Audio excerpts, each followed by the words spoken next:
Welcome back to Dronacharya IAS YouTube channel. I am Dr. Daman Benipal and you're watching Daily Current Analysis. इस video lecture में हम आज के important current affairs discuss करेंगे जो कि हमारी UPSC preparation point of view से इम्पॉर्टेंट हैं. So let's begin with today's video. आज का हमारा पहला article science and technology point of view से इम्पॉर्टेंट है. It is about Langya virus. Yes, ये एक जूनोटिक वायरस है जो कि न्यूज़ में है. चाइना में इस लैंगिया वायरस ने 35 लोगों को इन्फेक्ट कर दिया है. This is a new zoonotic virus. हम थोड़े दिनों पहले ही हमने एक एडिटोरियल एनालिसिस में डिस्कस किया था the importance of animal health care, क्योंकि तब भी हमने ये बात की थी कि जो जूनोटिक डिजीज़ हैं उनके जो इंसिडेंसेस हैं वो लगातार बढ़ रहे हैं. तो जिस तरह हम ह्यूमन हेल्थ के ऊपर फोकस कर रहे हैं, सिमिलरली हमें एनिमल हेल्थ के ऊपर भी उतना ही फोकस करना पड़ेगा, तभी हमारे होलिस्टिक हेल्थ टारगेट्स हम अचीव कर पाएंगे. Now you can see yourself, एक नया जूनोटिक वायरस आ गया है चाइना में. This is Langya Henipa virus. This has been discovered in China's 2 eastern provinces and अभी तक 35 इन्फेक्शंस वहाँ से सामने आई हैं. ये जो new type of Henipa virus है, this is also called as Langya हनीपा virus. इसको शॉर्ट फॉर्म में LAV भी कह रहे हैं, लैंगिया हेनिपा वायरस. इस हेनिपा वायरसेस को बायोसेफ्टी लेवल पे लेवल 4 पैथोजन के तौर पे क्लासीफाई किया जाता है and they are capable of causing severe illness both in animals and humans. As of now, we have no drugs, we have no vaccine which is meant for human who are infected with the Lambda virus. So sadly, एक और virus आ चुका है news में. अब देखो, ये prelims point of view से थोड़ा इंपॉर्टेंट हो जाता है. तो एक तो आपको पता होना चाहिए कि इसका पूरा नाम क्या है. ये जूनोटिक वायरस है और ये लैंगिया हनीपा वायरस है एंड बायोसेफ्टी लेवल पे लेवल 4 पे आता है एंड ये animal as well as human severe illness वहाँ पे कॉज कर सकता है. And as of now we don't have any licence drugs और वैक्सीन्स फॉर इट. थोड़ी अगर और डिटेल हम जाने लैंगिया वायरस को लेकर, तो ये एक फाइलोजेनेटिकली डिस्टिंक्ट हेनिपा वायरस है. फाइलोजेनेटिकली डिस्टिंक्ट मतलब हमारे पास डिफरेंट टाइप्स हैं. पहले भी जब हम हनीपा वायरसेस की बात करते हैं, we have Hendra Henipa virus, Nipah Henipa virus, Cedar, Mojiang, Ghanaian and now we have लैंगिया.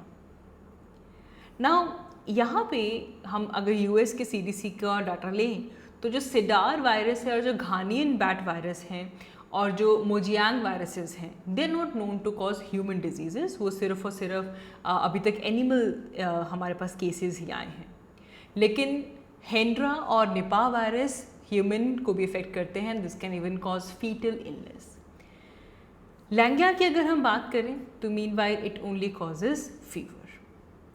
अब यहाँ पे कुछ इंपॉर्टेंट चीज़ें आप ये देखो कि पहली चीज़, ये जो फैमिली है ये न्यू फैमिली नहीं है. हमारे पास इससे रिलेटेड और भी बहुत सारे रिजल्ट्स आते हैं और भी डिफरेंट वायरसेस हमारे पास प्रेजेंट हैं. नाउ अगर हम देखें कि लैंगिया वायरस के सिम्टम्स क्या हैं, तो अब क्योंकि 35 लोगों को इन्फेक्शन हुई है, जिसमें से mainly 26 people they had fever. And fever के साथ साथ कुछ लोगों को फटीग हो रहा है, कफ हो रहा है. It is accompanied by nausea as well. There were some people who complained about headache and vomiting also. Study की गई है और स्टडी में सामने आया है कि लैंगिया वायरस इन्फेक्शन की वजह से हमारे पास लिवर फंक्शन इम्पेयर हो सकता है. 35% लोग ऐसे थे जिनमें लिवर फंक्शन इम्पेयर हुआ है, while 8% had there kidney function impaired. Some patients were accompanied by abnormalities like thrombocytopenia. Thrombocytopenia is basically low platelet count. Thrombocytopenia, low platelet count. Leucopenia भी कुछ लोगों में हुआ है. Leucopenia is when the number of white blood cells WBCs का जो count है वो डिक्रीज हो जाता है, तो उस कंडीशन को बोलते हैं leukopenia. And then there is impaired liver and kidney function that we just discussed. तो मतलब बेसिकली ये फीवर के साथ साथ, फीवर, कफ, नोज़िया, इन सब के साथ साथ ये एक पर्सन की डिजीज़ फाइटिंग कैपेबिलिटी को भी रिड्यूस कर देता है। क्योंकि जब हम WBCs की बात करते हैं, WBCs platelet, they help in disease fighting mechanism, and जब इनका नंबर डिक्रीज होता है, so this can lead to the decrease in the fighting capacity of an individual.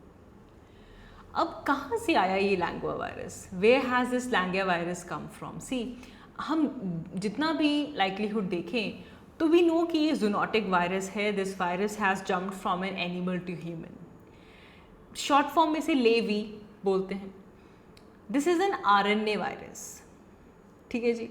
Predominantly ये वायरस आपको श्रूज में मिलता है। श्रूज में ये वायरस का नेचुरल हैबिटेट है। तो अब इस स्टडी को जीरो डाउन किया गया ऑन श्रूज। बहुत सारे सर्वे किए गए on the domestic and the wild animals, और जो डोमेस्टिक एनिमल्स थे, specially the goats and the dogs, they were detected sero positively. तो यहाँ से कंडीशंस ये निकल के आ रही हैं that this virus has jumped from an animal to the human. अब हमारे लिए चिंता का विषय ये है कि ये ह्यूमन टू ह्यूमन ट्रांसमिशन का जो क्वेश्चन है, that is still a question because it does not have any clear answers yet. Animal to human तो ट्रांसमिशन हो गई, लेकिन क्या ह्यूमन टू ह्यूमन स्प्रेड होता है? अब जो स्टडी हुई है, स्टडी के ऑथर्स का ये कहना है कि अभी तक हमारे पास जो सैम्पल साइज आया है इन्वेस्टिगेशन के लिए 35 patients they were infected with this virus, the sample size is very small to say कि ये जो वायरस है ये ह्यूमन टू ह्यूमन इन्फेक्शन करेगा या नहीं करेगा। हाउएवर दे पॉइंटेड कि ये जो पेशेंट्स में लेवी वायरस की जो इन्फेक्शन हुई है, there was no close contact और एनी कॉमन एक्सपोजर हिस्ट्री। तो इसका मतलब ये है कि जो इन्फेक्शन है वो ह्यूमन पॉपुलेशन में स्पोरैडिक है। यू कैन नॉट क्लियरली से एज ऑफ नाउ कि ये ह्यूमन टू ह्यूमन ट्रांसमिट हो रही है या नहीं। अब देखो कुछ चीज़ें यहाँ पे इंपॉर्टेंट है। देखो अगर हम ज़्यादा दूर नहीं जाते, लास्ट ईयर पेपर की बात करते हैं तो कोविड-19 न्यूज़ में था, है ना। तो पेपर में क्वेश्चन आता है about adeno viruses. Adeno virus के ऊपर क्वेश्चन आता है क्योंकि एडिनो वायरस न्यूज़ में था। तो सिमिलरली हमारे पास ये जो लैंगुआ वायरस न्यूज़ में आया है, आपको पता होना चाहिए कि ये RNA वायरस है, राइट। ये एक ज़ूनोटिक डिजीज़ कॉज कर रहा है। तो सिंपल सी बात है, मतलब सिंपल चीज़, you need to be aware of this when somebody say Langya, you should know it's a virus, क्या कर रहा है, that is what you are expected.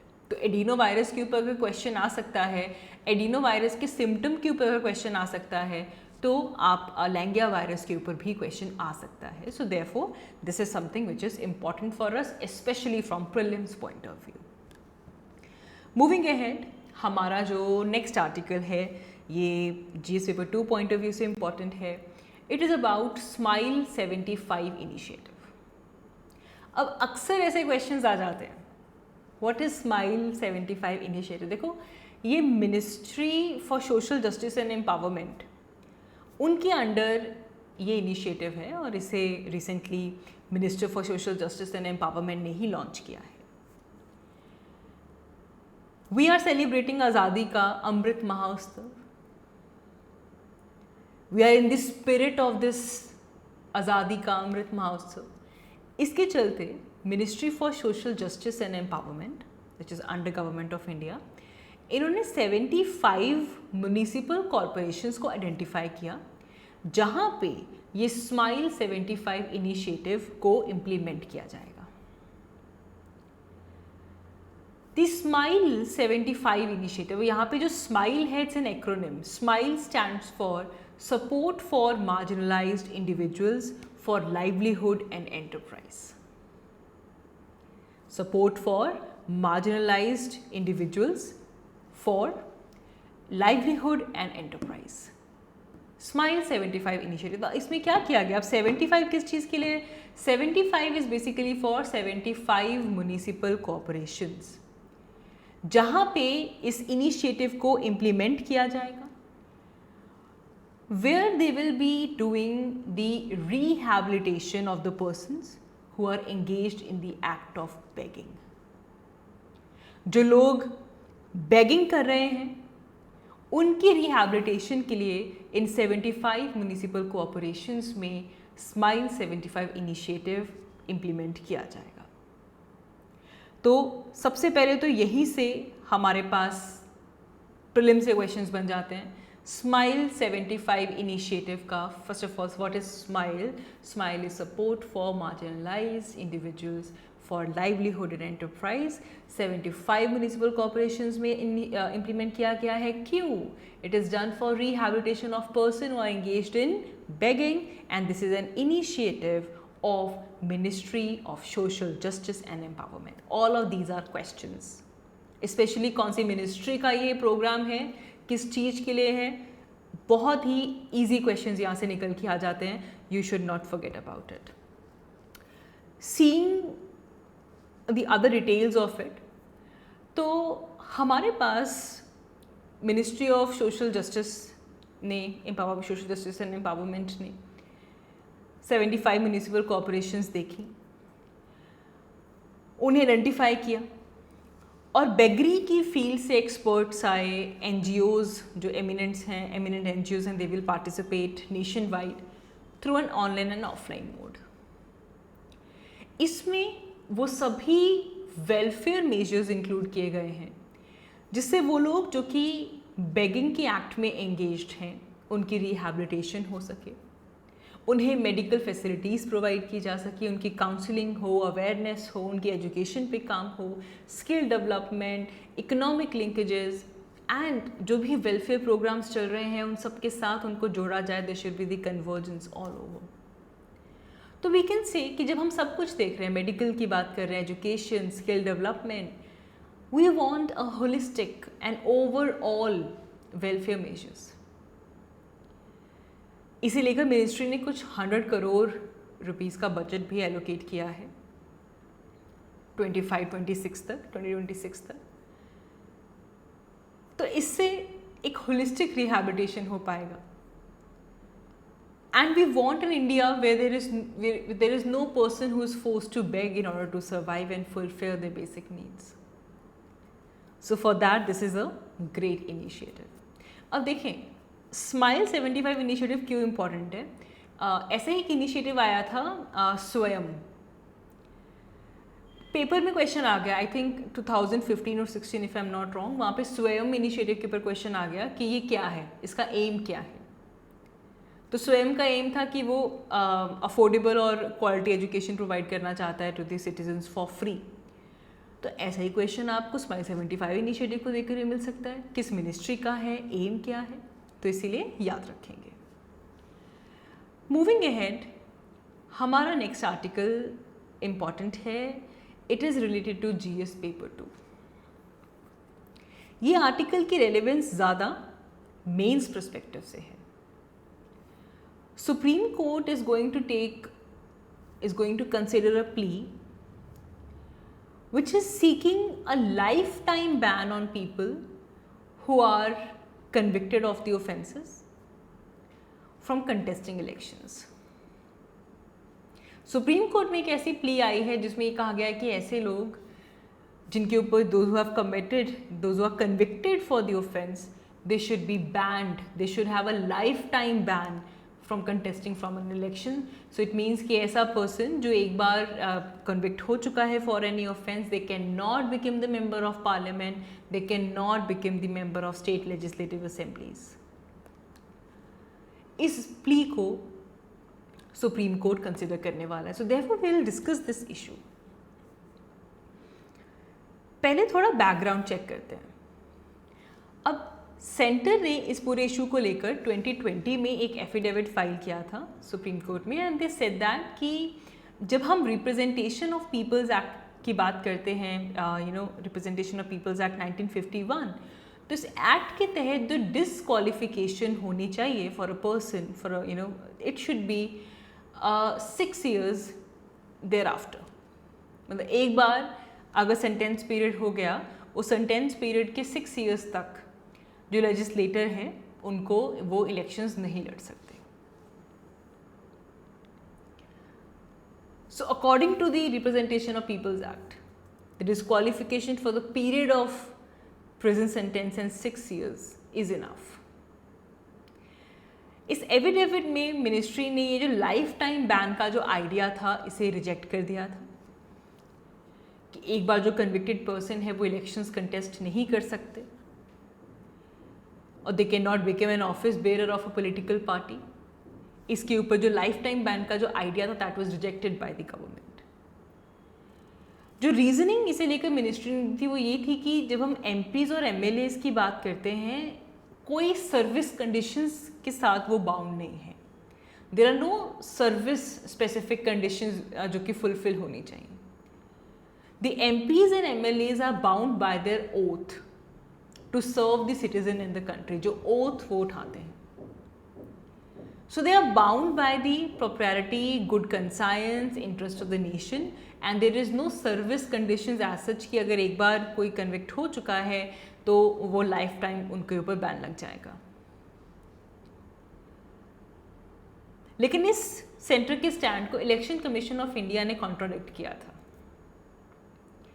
2017 में इलेक्शन कमीशन ऑफ इंडिया ने ये एंडोर्स किया था that there should be the life time ban on such people from contesting elections. And for this, इस मूव को लेकर इलेक्शन कमीशन ने ये कहा था they are doing this because they are seeing the criminalisation of the politics and they want to cause decriminalisation. जो criminals पहुंच रहे हैं हमारे पॉलिटिक्स में उन्हें वहाँ जाने से रोकना है। We need to decriminalise the politics. So Election Commission of India then agreed in Supreme Court कि जो बैन अगर लगाया जाएगा this will be done in the spirit of fundamental rights and it will also include right to equality. तो यहाँ से question निकल के आता है कि हमारा जो रिप्रेजेंटेशन ऑफ पीपल्स एक्ट है उसमें डिस्क्वालिफिकेशन के क्राइटेरियाज क्या है, नंबर 1, एंड देन नंबर 2 जो अभी हमने डिस्कस किया ये पूरा का पूरा इशू, गवर्नमेंट का क्या स्टैंड है, इलेक्शन कमीशन का क्या स्टैंड है इस पूरे इशू को लेकर, ये भी क्लियर होना चाहिए। ना coming to the disqualification, so if a person is found guilty of any election offence और एनी करप्ट प्रैक्टिस, कोई इलेक्शंस चल रहे हैं, इलेक्शंस में कोई ऐसा ऑफेंस किया, कोई करप्ट प्रैक्टिस की, तब डिस्क्वालिफिकेशन हो जाएगी। डिस्क्वालिफिकेशन तब भी होती है ऑफेंस की वजह से इम्प्रिजनमेंट हो ऑफ 2 years और मोर। अच्छा, इसमें जो प्रिवेंटिव डिटेंशन होती है उसको इंक्लूड नहीं किया गया है। कोई ऑफेंस किया, उस ऑफेंस की अगर 2 से ज़्यादा साल की अगर सज़ा होती है, ऐसे केस में डिस्क्वालिफिकेशन होगी। अगर वो अपने इलेक्शन एक्सपेंसेस को विद इन टाइम लॉज नहीं कर पाए तब वो डिस्क्वालीफाई हो जाएंगे। If they have any interest in the government's contracts, government's work or any service, then they are disqualified. And then there is office of profit. If they hold an office of profit, किसी कोई ऐसी corporation है जहाँ पे government का 25% हिस्सा है और वहाँ पे they hold the managing, they are the director, the managing agent or they hold an office of profit, then they are disqualified. अगर उनको गवर्नमेंट सर्विस से डिसमिस किया गया है for corruption, for disloyalty to the state, then they are disqualified. If they have promoted the enmity between different groups और for the offence of bribery, they can be disqualified. अगर वो कोई social crime preach कर रहे थे या practice कर रहे थे, untouchability, dowry, sati, then they are disqualified. Section 8 of this act states that if MP and MLA is convicted for any other crime and is sent for to the jail for 2 years or more, then they will be disqualified for 6 years from the time of the release. जब से वो release होते हैं तब से लेकर 6 साल तक उनको डिस्क्वालीफाई किया जाएगा। इस क्लॉज को चैलेंज किया गया है, इस क्लॉज को कहा गया है कि they should be the life time ban. अगर किसी पर्सन को बेल मिल जाती है after conviction and their appeal is pending for disposal, they will be still disqualified from contesting an election. Section 8 allowed convicted MPs, MLAs, MLCs to continue in their post, provided that they are appealed against their conviction in the higher court within 3 months of the date of the judgment. तब वो अपनी post पे continue कर सकते हैं in the party. इसे लेकर एक बहुत इम्पॉर्टेंट जजमेंट भी आती है हमारे पास, which is Lily Thomas versus Union of India. Lily Thomas versus Union of India में ये जो सेक्शन 8(4) हमने डिस्कस किया, that they can continue their post, इसे स्ट्राइक डाउन किया गया and said that this is ultra vires and they held that the disqualification will take place from the date of conviction. बेशक you have appealed against the conviction or so, but जिस दिन से conviction शुरू हुई है you will be disqualified. तो ये section 8(4) जो है ये lily Thomas versus Union of India case के अंदर इसे स्ट्राइक डाउन कर दिया गया था। तो यहाँ से अब देखो, आप जब अपना मेंस का पेपर खोल के देखोगे तो Representation of People's Act is part of GS paper 2 and this particular topic is an important issue under the Representation of Peoples Act. साथ ही में प्रीलिम्स में भी डिस्क्वालिफिकेशन को लेकर आपको क्वेश्चंस मिल जाते हैं, तो इसीलिए ये topic prelims as well as mains point of view दोनों ही एस्पेक्टिव से इम्पॉर्टेंट है। So that is all for today. आज की इस वीडियो के लिए इतना ही। Thank you so much for watching. I will see you all in my next one. Thank you.